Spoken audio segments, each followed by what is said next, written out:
Good morning students. हमने पिछले दो वीडियो में इसके अम्ल क्षार लवण के बारे में पढ़ चुके हैं, इसकी विशेषता परिभाषा है, इसके उदाहरण हम देख चुके हैं। अब हम इसके क्वेश्चन आंसर से स्टार्ट करेंगे। तो फर्स्ट क्वेश्चन हम देखेंगे अम्ल और क्षार के बीच अंतर। इसके बारे में हम फर्स्ट वीडियो में अच्छे से पढ़ चुके थे कि अम्ल और क्षार के बीच में अंतर क्या है, क्या क्या डिफरेंसेस पाए जाते हैं। एक बार फिर से मैं आपको बताना चाहूँगी अम्ल और क्षार की आपको डिफरेंसेस किस तरीके से लिखने हैं। एक तरफ अम्ल लिखना है, एक तरफ क्षार लिखना है।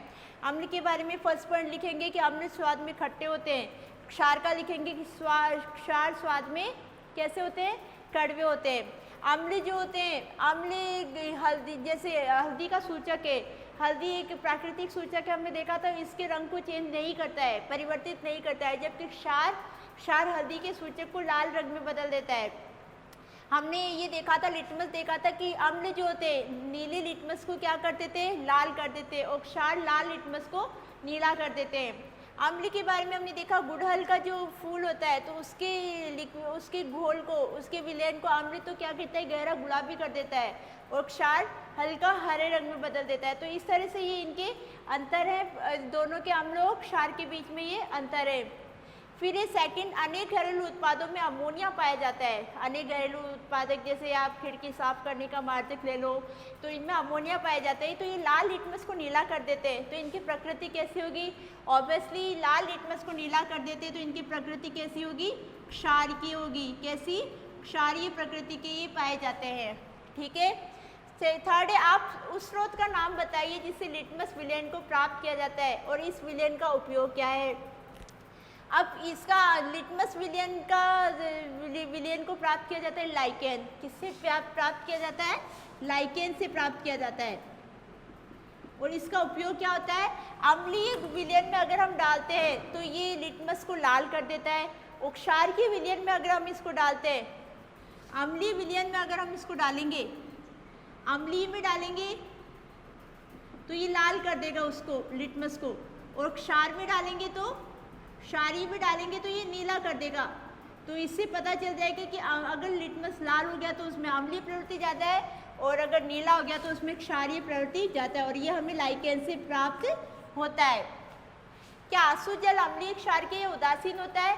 आसुत जल अम्लीय भी नहीं होता, क्षारीय भी नहीं होता, ये उदासीन प्रवृत्ति का पाया जाता है। अगर हम इसे लिक्विड में डुबोते हैं और इन पे सूचकों पे एक्सपेरिमेंट करते हैं तो इसका कोई भी रंग नहीं बदलता है। तो इससे हम ये देख सकते हैं कि ये उदासीन प्रकृति का पाया जाता है। फिफ्थ, उदासीनीकरण के प्रक्रम को उदाहरण से समझाइए। उदासीनीकरण का प्रक्रम हमने देखा था कि अम्ल और क्षार के मिलाने से, अम्ल प्लस क्षार को अगर हम मिलाते हैं तो वो जल प्लस लवण और ऊष्मा का उत्सर्जन करता है। तो ये इसका एक उदाहरण है। फिर हम सही गलत पे आ जाते हैं। नाइट्रिक अम्ल लाल लिटमस को नीला कर देता है। नाइट्रिक अम्ल लाल लिटमस को नीला कर देता है, यह गलत है। अम्ल जो होता है वो लाल लिटमस, नीले लिटमस को लाल करता है, ये यहाँ पर गलत आएगा। सोडियम हाइड्रोक्साइड नीले लिटमस को लाल कर देता है। सोडियम हाइड्रोक्साइड नीले लिटमस को लाल कर देता है, ये गलत है, क्योंकि अम्ल जो होता है वो नीले लिटमस को लाल कर देता है, ये तो ये लाल लिटमस को नीला करेगा, तो ये भी गलत आएगा। थर्ड है, सोडियम हाइड्रोक्साइड और हाइड्रोक्लोरिक अम्ल एक दूसरे को उदासीन करके लवण और जल बनाते हैं। ऑब्वियसली सही है, क्योंकि ये अम्ल और क्षार होते हैं। सोडियम हाइड्रोक्साइड प्लस हाइड्रोक्लोरिक अम्ल, ये अगर हम इनकी जगह भी एग्जाम्पल ले सकते हैं कि ये उदासीन करके लवण और जल बनाते हैं। सूचक वह पदार्थ है जो अम्लीय और क्षार के विलयन को भिन्न रूप दिखाता है। यस, ये क्या होता है, ये सही है, ये अलग अलग रंग दिखाते हैं। हमने देखा हल्दी पे अगर हम डालते हैं तो क्षार का लाल रंग, और जबकि अम्ल का कोई रंग नहीं होता। लिटमस पे हम डालते तो अम्ल नीले लिटमस को लाल और क्षार लाल लिटमस को नीला कर देता है। गुड़हल सूचक पे डालते तो वो गुलाबी अम्ल गुलाबी कर देगा उसको, विलयन को, और जबकि क्षार उसको हल्का हरा कर देगा।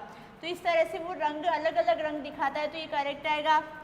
फिर ये दंत क्षार की उपस्थिति के कारण होता है, नो, ये भी गलत है।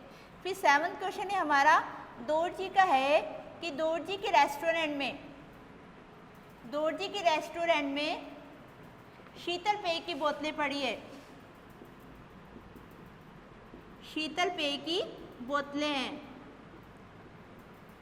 अब कस्टमर आते हैं, कस्टमर को तीनों प्रकृति की चाहिए, अम्लीय, क्षारीय और उदासीन प्रकृति की। अब लिक्विड चाहिए उनको, ड्रिंक चाहिए, तो अब वो दोर्जी है, वो कैसे पता करेंगे कि कौन सी अम्लीय, अब उन्होंने लेबल लगाना तो वो भूल गए कि कौन सा अम्लीय, कौन सी क्षारीय, कौन सी उदासीनीकरण की है। तो क्या करेंगे, तो इसका एग्जाम्पल, इसका उदाहरण, इसका आंसर क्या आएगा कि दोर्जी जहाँ से लेके आए, जब पास के पंप शीतल वो वाटर पंप से लेके आए तो वहाँ से टेस्ट करेंगे उसको पानी को और पता लगाएंगे कि कौन सा मीठा है, किस में खारापन ज़्यादा है, किस में खट्टापन ज़्यादा है।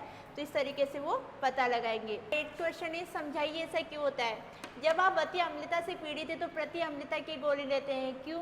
क्योंकि ये क्या होता है कि जब अम्लीय पदार्थ हमारी प्रकृति पेट में ज़्यादा हो जाते हैं, आमाशय में ज़्यादा हो जाते हैं, तो दूधिया मैग्नीशियम जैसा प्रति अम्लीय की गोली ली जाती है जो कि अम्लता के प्रभाव को कम कर देता है।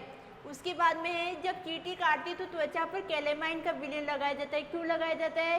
कैलेमाइन का विलयन लगाने से वो क्या होता है कि त्वचा चींटी काटती तो फॉर्मिक एसिड उत्पन्न करती है, तो कैलेमाइन से वो क्या होता है, उससे थोड़ी राहत मिलती है, जिंक कार्बोनेट उत्पन्न करता है, तो उससे हमारी त्वचा पे राहत मिलती है।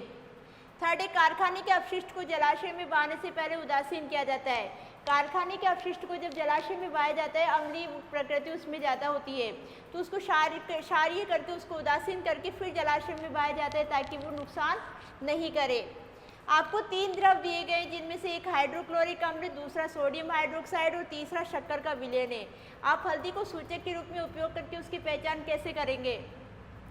हम देखते हैं कि हल्दी के सूचक पर अब ये तीनों हाइड्रोक्लोरिक अम्ल, सोडियम हाइड्रोक्साइड ये डालते हैं, द्रव की बूंदे डालते हैं, तो हम देखते हैं कि हाइड्रोक्लोरिक अम्ल डालने से उसका कोई रंग नहीं बदलता है। क्यों? क्योंकि अम्ल है, अम्ल हल्दी पे डालने से रंग नहीं बदलता, ये हमने देखा था।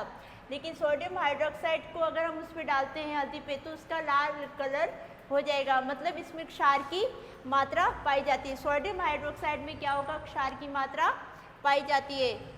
उसके बाद ये नीले लिटमस पत्र को विलयन में डुबोया गया, ये नीला ही रहता है। विलयन की प्रकृति ऑब्वियसली उदासीन प्रकृति उसकी होगी, इसलिए उसका रंग नीला ही रहता है। और इस तरह से हमारे चैप्टर कंप्लीट हो गया है। आपको ये अपनी नोटबुक में करना है। Thank you.